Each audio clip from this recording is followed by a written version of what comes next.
No, I think, as you rightly mentioned, it's a huge, it's a quantum leap.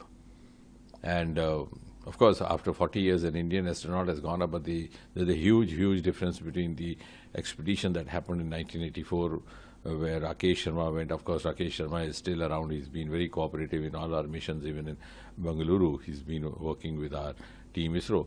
But the difference then and now is that at that time our space program was just in infancy. There was not much to offer, and not much was expected of India. Nor did we look for too much. It was a Soviet mission, so more of a reflection of the bonhomie that prevailed between the then Soviet Union and India at that point in time. But today, India is an equal partner. It is not only collaborating in the scientific experiments, but rather playing a leading role.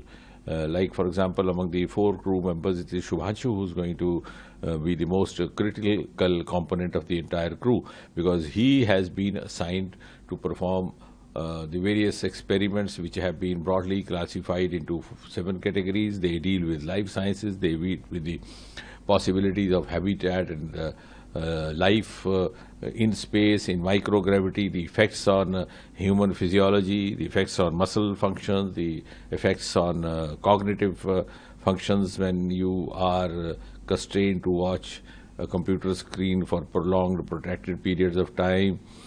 Then he would also perform experiments related to food products, about experiments related to organisms' potential to survive in extreme conditions.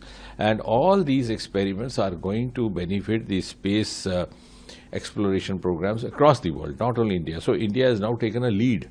And I think this, as I said in the morning, this heralds India's ascent to Viksit Bharat.